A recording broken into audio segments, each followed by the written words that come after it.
एक नवीन और बेहतरीन शुरुआत के लिए बीएनडी के इस चैनल पर आपका स्वागत है।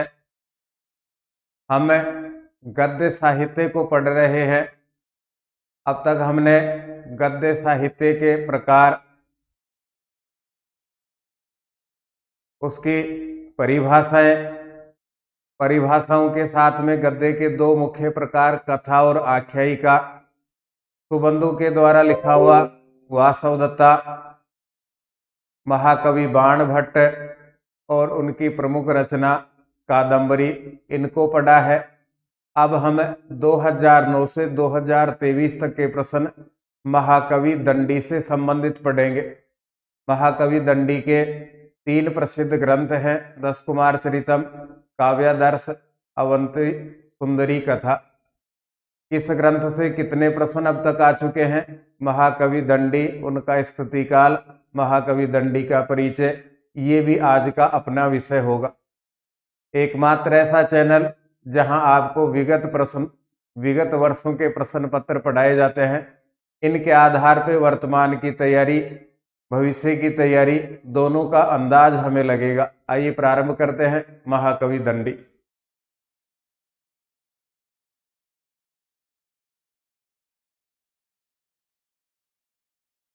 ये 2002 में पूछा गया प्रश्न है। काव्यादर्श रचनामस्ति, काव्यादर्श रचना है।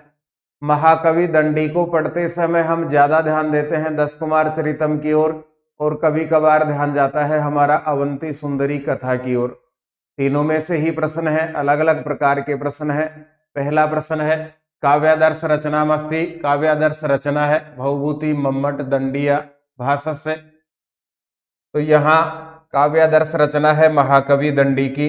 ये सीधा और सरल प्रश्न है, हमारे लिए कोई ज्यादा समझ का है नहीं, पहली बार याद होने लायक प्रश्न है।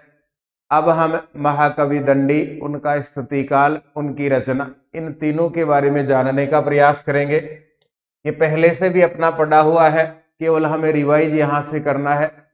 कुछ विशेष बातें भी आपको यहाँ देखने को मिलेंगी, उनको अलग से लिखते रहना है, याद करते रहना है। महाकवि दंडी का स्तुतिकाल 7वीं से 8वीं शताब्दी अर्थात 675 ईस्वी से 725 ईस्वी के मध्य माना जाता है। जबकि एम.आर. काले नाम के विद्वान हैं, ये दंडी का स्तुतिकाल 600 ईस्वी के पहले मानते हैं। सामान्य रूप से 7वीं से 8वीं शताब्दी अर्थात 675 से 725 ईस्वी के मध्य स्वीकार किया जाता है। और एम.आर. काले नाम के विद्वान ने कहा कि नहीं, 600 ईस्वी के पहले महाकवि दंडी का स्तुतिकाल है। स्तुतिकाल के लिए दो मतभेद हैं, सामान्य और एम.आर. काले, दोनों का अंतर हमें याद रखना है। फिर आगे बढ़ेंगे। तो दंडी के पिता का नाम वीरदत्त है, माताजी का नाम गौरी है और परपितामह है दादाजी का नाम भारवी है, ऐसा स्वीकार किया जाता है। दंडी को आश्रय देने वाले पल्लव नरेश नरसिंह वर्मा थे।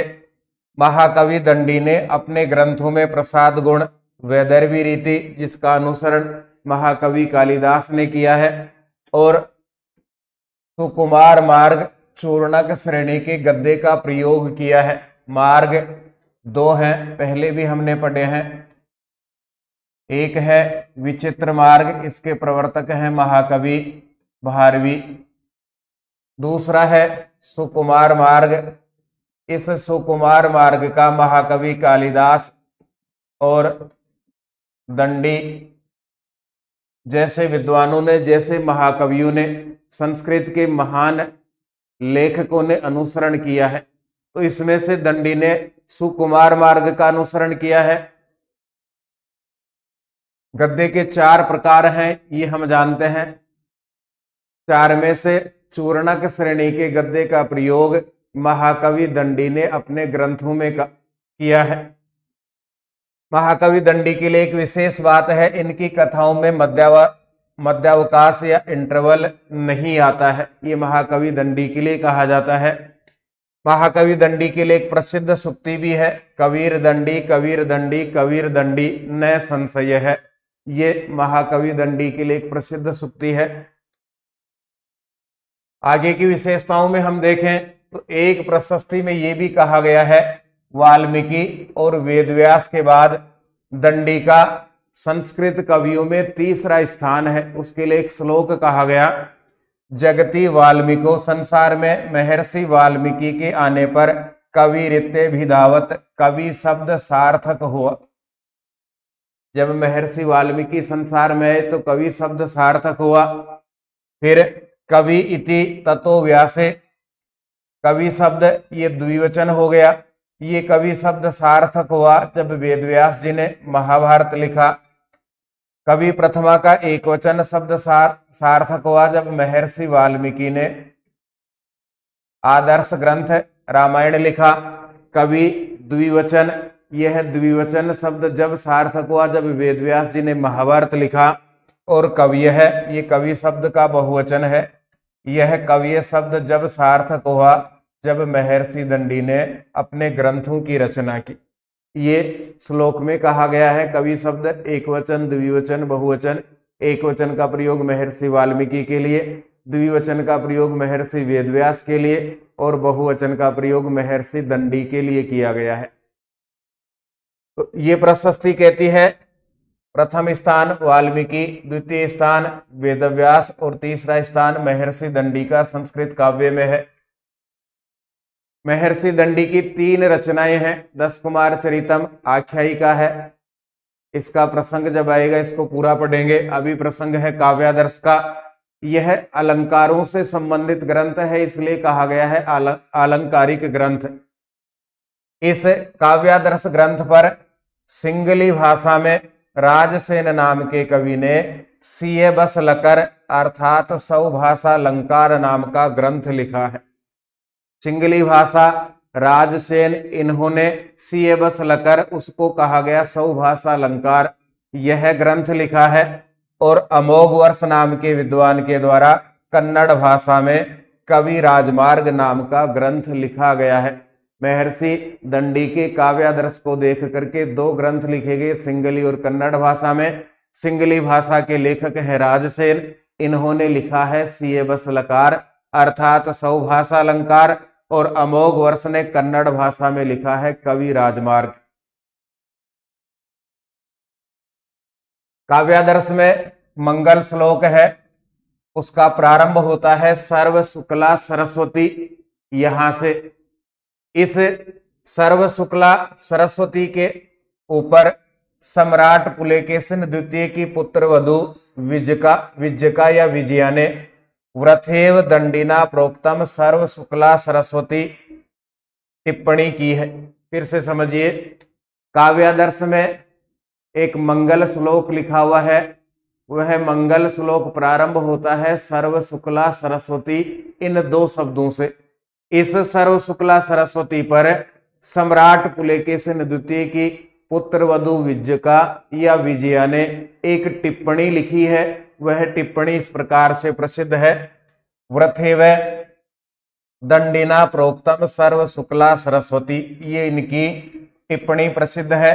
टिप्पणी को करने वाले, टिप्पणी को लिखने वाले पुलकेशिन द्वितीय की पुत्रवधु विजका या विजया है। इन्होंने सर्व शुक्ला सरस्वती के ऊपर टिप्पणी की है। सर्व शुक्ला सरस्वती काव्यादर्श का एक मंगल श्लोक है, उसके प्रथम 2 शब्द सर्व शुक्ला सरस्वती हैं। इस कारण से इसके ऊपर यह टिप्पणी पुलकेशिन द्वितीय की पुत्रवधु विजका या विजया ने की है। ये काव्यादर्श 3 परिच्छेदों का पद्यात्मक ग्रंथ है, पद्य में लिखा हुआ है, जिसमें अलंकार संबंधित तत्वों का वर्णन मिलता है। प्रथम परिच्छेद की हम बात करें तो 105 पद्यों में काव्य का महत्व है, काव्य के लक्षण, काव्य के भेद, महाकाव्य, गद्य काव्य, भाषा भेद, काव्य गुणों का विचार किया गया है। द्वितीय परिच्छेद की ओर आगे बढ़ेंगे तो 368 पद्यों में अलंकारों का विवेचन है, जिसमें मुख्य रूप से उपमा, रूपक, दीपक, उत्प्रेक्षा आदि अलंकारों के भेद प्रभेदों का विस्तार से वर्णन है। तृतीय परिच्छेद की बात करें तो 187 पद्यों में यमकालंकार, चित्रकाव्य और काव्य दोषों का विवेचन है। शुद्ध रूप से अलंकारों से संबंधित ग्रंथ है काव्यादर्श। तीसरी रचना है महाकवि दंडी की अवंती सुंदरी कथा। इसमें दंडी का वंश वर्णन है। अवंती सुंदरी कथा में महाकवि दंडी का वंश वर्णन है। यह वंश वर्णन भी पद्य रूप में लिखा हुआ है। ग्रंथ गद्य का है, लेकिन अवंती सुंदरी कथा में पद्य रूप में महाकवि दंडी का वंश वर्णन मिलता है। यहाँ एक और हमें बात ध्यान में रखनी है। कथा ग्रंथ में जब हमने कथा और आख्यायिका का अंतर पढ़ा था, उस समय इसको लिखा नहीं था, अब समझने योग्य है। कथा ग्रंथ में कवि का वंश वर्णन मिलता है, कवि का वंश वर्णन मिलता है और पद्य के रूप में लिखा रहता है। ये अंतर हमें यहाँ निकालना है। यदि कथा ग्रंथ है तो वहां वंश वर्णन मिलता है, इसका प्रमाण हमें महाकवि दंडी की अवंती सुंदरी कथा में मिलता है और पद्य के रूप में लिखा हुआ रहता है। फिर से आइए, यहाँ अवंती सुंदरी कथा में पद्य रूप में महाकवि दंडी का वंश वर्णन है। इस अवंती सुंदरी कथा में बाणभट्ट, सुबंधु, मयूर और दंडी की प्रशंसा की गई है। चार की प्रशंसा अवंती सुंदरी कथा में है। बाणभट्ट की है, सुबंधु की है, मयूर की है और स्वयं दंडी की है। इसी ग्रंथ में दंडी को भारवी या उनके मित्र दामोदर का प्रपौत्र कहा गया है। इसी अवंती सुंदरी कथा में दंडी को भारवी या उनके मित्र दामोदर का प्रपौत्र कहा गया है और कांची नरेश नरसिंह वर्मा प्रथम को दंडी का समकालीन कहा गया है। इस ग्रंथ में मालव नरेश की पुत्री अवंती सुंदरी के प्रेम का वर्णन है। प्राचीन साहित्य में यह ग्रंथ 10 कुमार चरितम की अपेक्षा अधिक प्रसिद्ध रहा है। एक समय ऐसा भी था जब अवंती सुंदरी कथा का वर्णन, जब अवंती सुंदरी कथा की प्रसिद्धि 10 कुमार चरितम से ज्यादा थी। अवंती सुंदरी कथा के आधार पर ही एक प्रसिद्ध सूक्ति महर्षि दंडी के लिए चलती है, दंडी नह पद लालित्यम। यह अवंती सुंदरी कथा के आधार पर विद्वानों ने कही है। इस पर एक पद्यात्मक रूप में टीका लिखी हुई है। कवि अज्ञात है, लेकिन उस पद्यात्मक टीका का नाम है अवंती सुंदरी कथासार। ये तीनों ग्रंथों का सामान्य वर्णन हमने देखा, कुछ सामान्य अंतर समझने का हमने प्रयास किया। आपने पूरा पढ़ा होगा, विस्तार से पढ़ा होगा, तो अच्छी तरह समझ में भी आया होगा और रिवाइज भी हुआ होगा। फिर आगे बढ़ते हैं। पद लालित्य प्रसिद्ध से गद्यकार से नामास्ति। पद लालित्य के लिए प्रसिद्ध गद्यकार का नाम है। उपमा महाकवि कालिदास की, भारवी का अर्थ गौरव, दंडी का पद लालित्य और महाकवि माघ में तीनों ही गुण हैं। ये सीधी और सरल सूक्ति है। तो पद लालित्य के लिए महर्षि दंडी प्रसिद्ध हैं। सुबंधु के ग्रंथ का नाम है वासव दत्ता, गद्य ग्रंथ है। बाणभट्ट ने लिखा है कादंबरी, यह भी गद्य ग्रंथ है। और आख्यायिका के लिए हम कह सकते हैं हर्षचरितम लिखा है। और अंबिका दत्त व्यास की अनेक रचनाएं हैं, उनमें से मुख्य रचना है शिवराज विजयम। यह संस्कृत साहित्य का प्रथम उपन्यास है। उपमा कालिदास से भारवेर अर्थ गौरवम दंडीन है पद लालित्यम मागे संति त्रियो गुणा। ये खूब बार पढ़ा है हमने, सीधा और सरल श्लोक है। ये रीट के प्रश्न भी शुरू हैं अपने लिए। दंडीन है पद लालित्यम मागे संति गुणा इत्यत्र रिक्त स्थानम पूरित्वा सुक्ति समयोजयत। इस स्तर के प्रश्न की गुंजाइश रीट लेवल पर नहीं थी। हमें भी उम्मीद नहीं रहती है कि ऐसा प्रश्न आ सकता है। पूरी सूक्ति है, उसमें से एक शब्द ढूंढ के लिखना है हमें। यहाँ रिक्त स्थान की पूर्ति करो। ये रीट 2021 L2 खंड 3 और भाषा 2 का प्रश्न है। मागे संति त्रिय गुणा, माग में 3 गुण है। जब इस त्रिय को श्लोक में लिखा जाता है तो संधि करके लिखा रहता है त्रियो, और अलग से लिखते हैं तो विच्छेद होगा, त्रिय लिखा जाता है। ये थोड़ा सा अंतर है। बाकी सरल प्रश्न, रीट के लिए जरूर टफ प्रश्न है ये। 10 कुमार चरिते कस्य राजकुमार से। 10 कुमार चरितम नाम की कथा में कस्य राजकुमार से, किस राजकुमार के वर्णन प्रसंगे, वर्णन के प्रसंग में, ऐसा कौन सा राजकुमार है जिसका वर्णन का प्रसंग आते समय ओष्ठे वर्णा प्रयोग है न कृत है, ओष्ठे वर्ण का प्रयोग नहीं किया गया है। लेवल से बहुत ज्यादा ऊपर का प्रश्न है। किसी भी गाइड में 10 कुमार चरितम की कहानी को नहीं पढ़ाया जाता है, नहीं इस प्रकार का कोई वर्णन अभी तक किसी गाइड में शायद देखने को मिला है। तो प्रश्न टफ है। पहले यहां समझना है 10 कुमार चरिते, ऐसी कथा जिसमें 10 कुमार हैं और उसको महाकवि दंडी ने कथा के रूप में लिखा, उसको कहा गया 10 कुमार चरितम। ओष्ठे वर्ण का अर्थ है उच्चारण स्थानों में उपपद्मानिया नाम ओष्ठौ, ऐसे वर्ण जिनका उच्चारण ओष्ठ होठों से होता है, तो उ प वर्ग और उपद्मानीय प और फ। अब यहां हमसे पूछा गया है ऐसा कौन सा राजकुमार है जो वर्णन सुनाते समय अपने पूरे ही वर्णन में इन ओष्ठे वर्णों का प्रयोग ही नहीं करता है। वह मंत्रगुप्त है और उसका कारण यह है मंत्रगुप्त की प्रेमिका के नीचे के होठ उसी के दांतों से क्षत विक्षत थे, अर्थात कटे हुए थे। इस कारण से हमेशा ही वह अपने नीचे के होठ के आगे दांतों हाथों को लगा करके रखती थी। इस कारण से उस राजकुमारी ने कभी भी ओष्ठे वर्ण का प्रयोग नहीं किया। ये वर्णन मंत्रगुप्त ने अपने साथियों को सुनाया था। तो ऐसा मंत्रगुप्त की कथा जब आती है, उस कथा में मंत्रगुप्त ने अपनी प्रेमिका का वर्णन किया।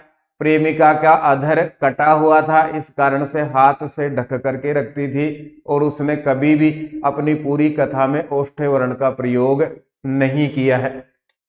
कुछ बातें हम 10 कुमार चरितम की भी समझते हैं। कथा बृहत कथा से प्रभावित है। बृहत कथा गुणाढ्य की कहानी है, इस कथा से प्रभावित है 10 कुमार चरितम। टीकाओं के लिए शिवराम पंडित की भूषण टीका और कविंद्र आचार्य की पदचंद्रिका, भानुचंद्र की लघु दीपिका प्रसिद्ध है।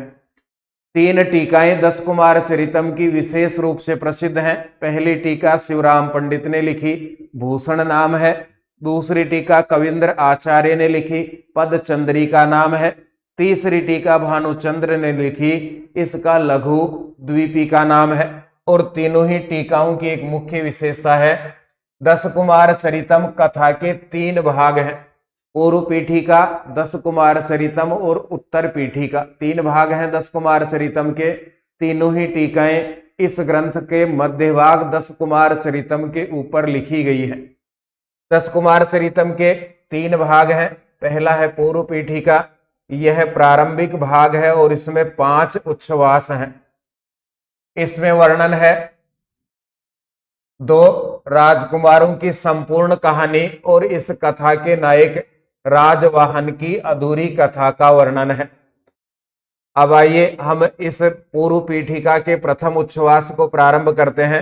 रानी वसुमती के पति मगध नरेश राजहंस को मालव नरेश मानसार ने पराजित करके विंध्याटवी में रहने को मजबूर कर दिया है। विंध्याटवी में ही रानी वसुमती ने राजवाहन नामक पुत्र को जन्म दिया। कथा का नायक है। राजकुमार राजवाहन के संरक्षण में 7 मंत्रियों के पुत्र और 2 मिथिला नरेश प्रहार वर्मा के पुत्र भी आ गए। एक स्वयं राजवाहन है, 2 मंत्रियों के पुत्र हैं, 7 मंत्रियों के पुत्र हैं, 8 हो गए, और 2 पुत्र हैं प्रहार वर्मा के। इस प्रकार से कुल कुमारों की संख्या यहां हो गई 10।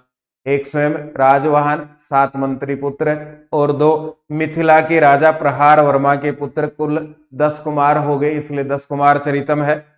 इस प्रकार इन 10 कुमारों की शिक्षा साथ साथ हुई तथा वे 10 कुमार बड़े होने पर दिग्विजय के लिए निकले तो दिग्विजय अभियान में ही एक दूसरे से अलग हो गए तथा बाद में क्रमशः वे इस कथा के नायक राजवाहन से मिलकर के अपनी अद्भुत कथाएं सुनाते गए। पहले अलग हो गए, फिर वापस इकट्ठे आए, सबने एक एक करके इस कहानी के नायक राजवाहन को अपनी कहानियां सुनाई। पूर्व पीठिका के तृतीय और चतुर्थ उच्छ्वासों में क्रमशः सोमदत्त और पुष्पोद्भव अपनी रोमांचक कथाएं राजवाहन को उज्जैनी नगर में सुनाते हैं।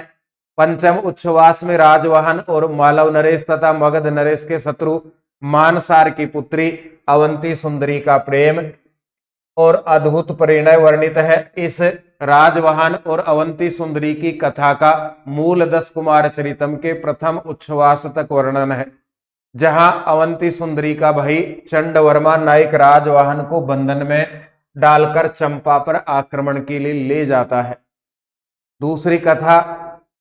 इस कथा का मध्य भाग 10 कुमार चरितम प्रारंभ होता है। यह ग्रंथ का मध्य भाग है। इस मूल कथा में नायक राजवाहन सहित 7 राजकुमारों की कथा का पूरा वर्णन है। यह 8 उच्छ्वास में विभक्त है। पूर्व पीठिका से आगे का कथानक इस प्रकार है। चंपा विजय के उत्सव में ही राजवाहन के मित्र अपहार वर्मा ने आक्रमण करके चंडवर्मा को मार करके राजवाहन को छुड़ा लिया। अब चंपा नगर में ही बिछड़े हुए कुमार मित्रों की एक एक करके भेंट होती। वे सब राजकुमार राजवाहन को अपने अपने रोमांचक कथाएं सुनाते हैं। सबकी कथाओं में किसी न किसी राज्य की प्राप्ति और राजकुमारी से विवाह का वर्णन भी रहता है। इस प्रकार कथा सुनाते समय सभी किसी न किसी राज्य के राजा बन गए हैं। जैसे अपहार वर्मा अपनी कथा द्वितीय उच्छ्वास में, उपहार वर्मा ने अपनी कथा तृतीय उच्छ्वास में, अर्थपाल ने अपनी कथा चतुर्थ उच्छ्वास में, प्रमति ने अपनी कथा पंचम उच्छ्वास में सुनाई। मित्रगुप्त ने अपनी कथा षष्ठ उच्छ्वास में सुनाई। मित्रगुप्त के वृतांत की अवान्तर कथाओं के रूप में धूमिनी, गोमिनी, निम्बवती और नितंबवती की कथाएं हैं। याद रखना है इनको। कुमार मंत्रगुप्त ने अपनी कथा सप्त उच्छ्वास में सुनाई है। 10 कुमार चरितम के सप्त उच्छ्वास में मंत्रगुप्त ने अपनी कथा सुनाई है और यहीं से ये प्रश्न उठाया गया है। तो कितनी गहराई से प्रश्न है, कितना पढ़ना पड़ा होगा और हमें किस प्रकार की तैयारी आगे के लिए करनी है, ये प्रश्न हमें बताता है।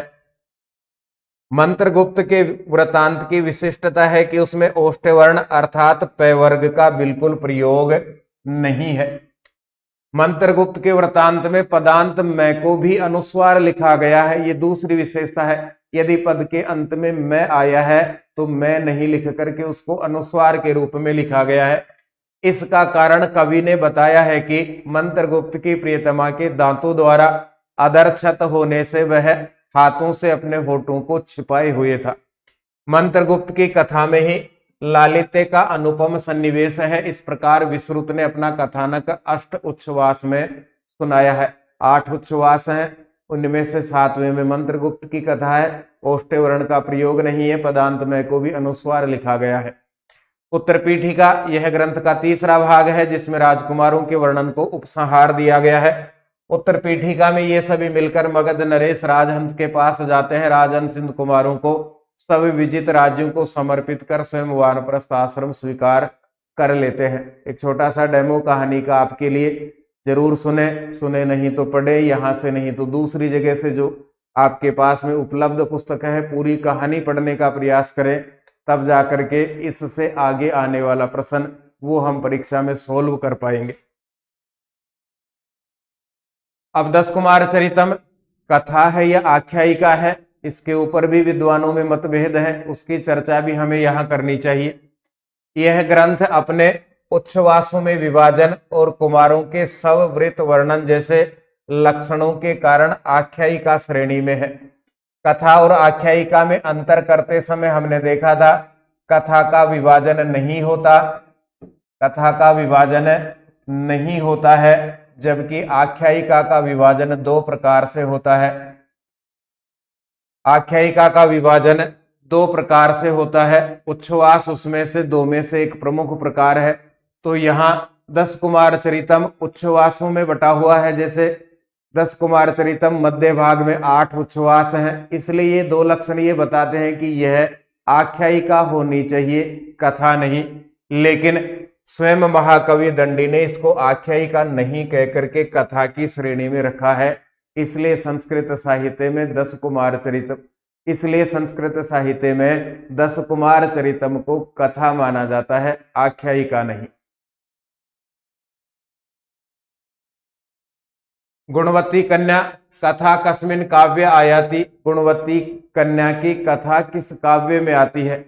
अब इस कहानी को नहीं पढ़ाया जाता। बहुत वर्ष पहले कक्षा 12 में एक पुस्तक चलती थी संस्कृत साहित्य में, उसमें से यह गुणवती कन्या की कहानी है, वहीं से ये प्रश्न लिया गया है। तो ये भी हम समझ सकते हैं कक्षा 11 और 12 का कितना महत्व है अपने लिए। पहले पढ़ा था तो ये प्रश्न आसान था, नहीं पढ़ा था तो उत्तर ढूंढने में समस्या आई। और ये भी अपने लिए संदेश है, मैसेज है कि कितनी गहराई से हमें अध्ययन करके आरपीएससी के लिए जाना है। ये सेकंड ग्रेड 2023 में पूछा गया है। गुणवती कन्या की कहानी 10 कुमार चरितम में आती है। 10 कुमारों ने अलग अलग जाकर के जब वापस एक जगह लौट करके आए तो कहानी के नायक राजवाहन को अपनी कहानियां सुनाई। उसी में से एक कहानी है गुणवती कन्या। आइए, समय है अपने पास तो इसको समझते हैं, सुनते हैं। गुणवती कन्या की कथा का वर्णन महाकवि दंडी विरचित 10 कुमार चरितम की पूर्व पीठिका में है। पूर्व पीठिका 10 कुमार चरितम और उत्तर पीठिका 3 भाग हैं। इसमें श्रेष्ठी पुत्र शक्ति कुमार के द्वारा सद्गुण संपन्न पत्नी की तलाश किए जाने का वर्णन किया गया है। शक्ति कुमार से संबंधित कहानी है। अब वह कहानी प्रारंभ होती है। दक्षिण भारत में कांची नाम की एक नगरी है, उसमें शक्ति कुमार नामक एक करोड़पति श्रेष्ठी पुत्र था। 18 वर्ष का होने पर वह कुमार चिंता को प्राप्त होकर विचार करने लगा। बिना पत्नी वालों तथा विपरीत स्वभाव वाली पत्नी वालों को इस संसार में सुख नहीं। 2 व्यक्तियों को सुख नहीं है इनके अनुसार। पहला वह व्यक्ति जिसके पत्नी ही नहीं है, और दूसरा वह व्यक्ति जिसके पत्नी तो है लेकिन उसका स्वभाव पति से विपरीत है। इसलिए किस प्रकार से गुणवती पत्नी को प्राप्त किया जावे, अपने लिए भी काम की बात हो सकती है ये। इसके बाद वह दूसरे के विश्वास से विवाह की गई स्त्री को इच्छानुसार नहीं मानता। उसका ये भी मानना है कि दूसरा व्यक्ति मेरे लिए विवाह करके लाता है तो वह पत्नी मेरे लिए ठीक नहीं होगी। इसलिए स्वयं परीक्षा करने के लिए रवाना हो गया। वह शक्ति कुमार ज्योतिषी बनकर कपड़े के छोर में चावल बांधकर पृथ्वी पर घूमने लगा। सब लोग उसे शारीरिक लक्षणों को जानने वाला ज्योतिषी मानकर अपनी कन्या को दिखाते थे। जैसे जैसे आगे बढ़ता सब लोग उसको यह मानते कि यह शरीर के लक्षणों को देख करके भविष्य बताता है, तो अपनी अपनी कन्याओं का हाथ उस ज्योतिषी को दिखाने लगे। वह लक्षण वाली कन्या को देखता और कहता, एक ही प्रश्न सबसे करता, हे भद्रे, क्या इन चावलों से स्वादिष्ट भोजन बनाकर खिला सकती हो। इस प्रकार उपहासित और तिरस्कृत होता हुआ वह एक घर से दूसरे घर में प्रवेश करता हुआ घूमता रहा। हाथ देखता, कन्या से एक ही प्रश्न पूछता, इन चावलों से स्वादिष्ट भोजन बना करके खिला सकती हो। तो उसका घर वाले मजाक बनाते, उसका अपमान करते और वहां से भगा दे। ऐसे वह एक से दूसरे घर में घूमने लगा। एक दिन कावेरी नदी के तटवर्ती नगर में माता पिता के साथ जीर्ण शीर्ण भवन मात्र वाली तथा धाई के द्वारा दिखाई गई किसी विरल बहुत कम आभूषण वाली कुमारी को देखा।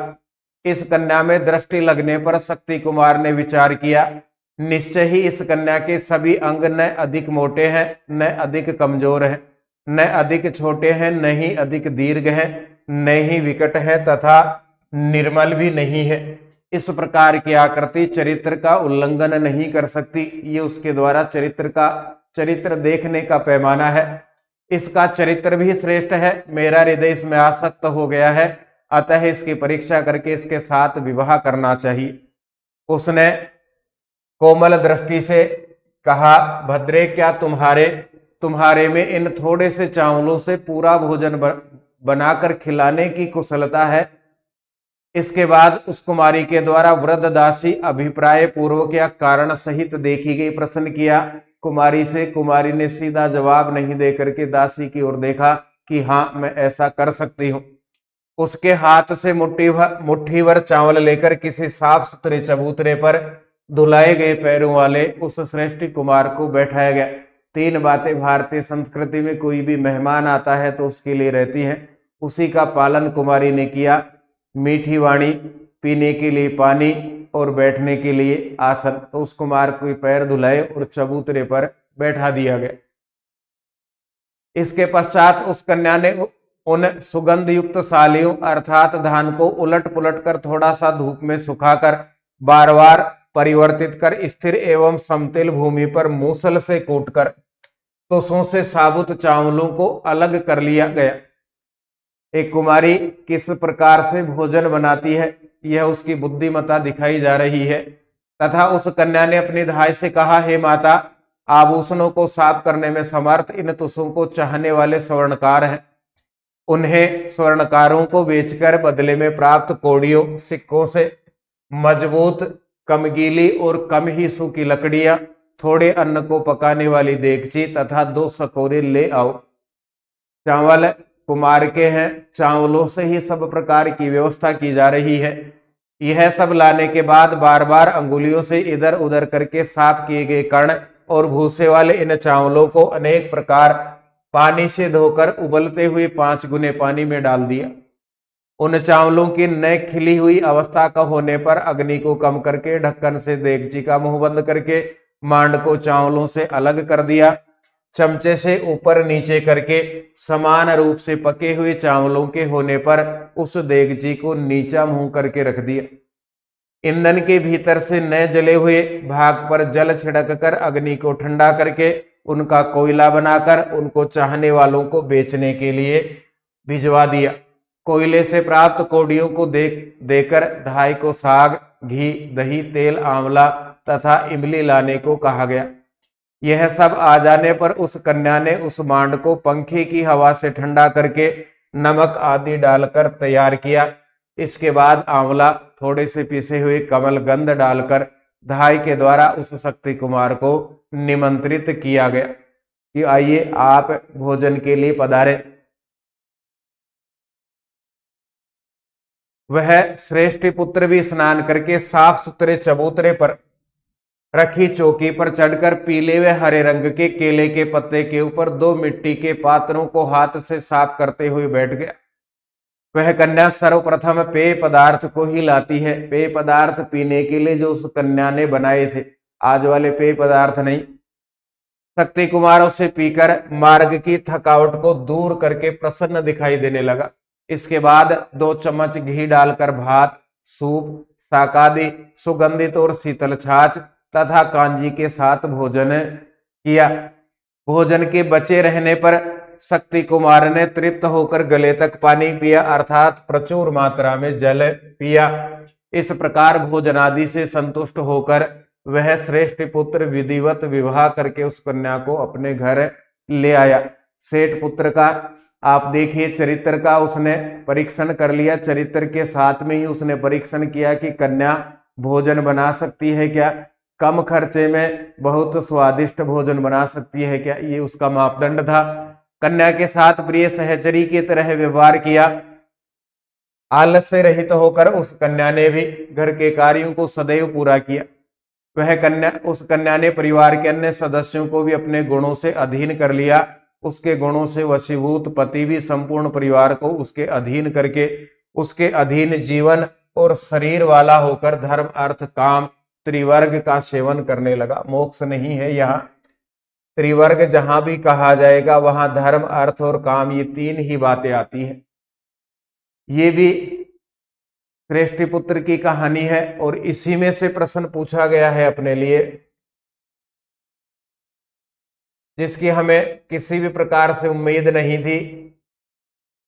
जिस कहानी को हमने पढ़ा ही नहीं था, बहुत कम ने इस कहानी को पढ़ा होगा। कहानी कहाँ है, किस किताब में है, किसने लिखी है, ये शायद ही बहुत कम लोगों को जानकारी थी। उस कहानी को यहाँ पूछा गया है, तो आगे जाकर के इससे टफ प्रश्न भी आ सकते हैं, ये भी हमें ध्यान में रखना चाहिए। ये 2023 में ही पूछा गया है, गुणवती कन्या की कहानी है। पीछे के प्रश्नों को पढ़ने से, रिवाइज प्रश्नों को पढ़ने से हमें ये भी जानकारी रहेगी कि कौन कौन से प्रश्न अब तक आ चुके हैं, लेवल क्या है और आगे हमें किस प्रकार की तैयारी करनी है। ये महाकवि दंडी, उनसे संबंधित 3 ग्रंथ, 10 कुमार चरितम, काव्यादर्श और अवंती सुंदरी कथा। इसके प्रश्न पूरे हुए। सबसे टफ प्रश्न 10 कुमार चरितम में से थे, सबसे सरल प्रश्न काव्यादर्श में से था। इन सब कहानियों को हम पढ़ने के बाद में याद जरूर रखें, क्योंकि एक वृतांत आ गया ओष्ठ्य वर्ण के प्रयोग वाला, तो हो सकता है उससे संबंधित कोई दूसरा प्रश्न हमें देखने को मिले। पुस्तक से संबंधित किसी भी प्रकार के आपके सुझाव हैं तो आप जरूर लिखिएगा 9928946539 पर। पुस्तक चैनल से संबंधित भी हो सकता है आपके कोई सुझाव हो, सरल सारगर्भित हम सब के लिए उपयोगी, हम इसको कैसे बना सकते हैं, तो आप जरूर लिखिएगा। हम फिर मिलेंगे। धन्यवाद। जय तु भारतम, जय तु संस्कृतम।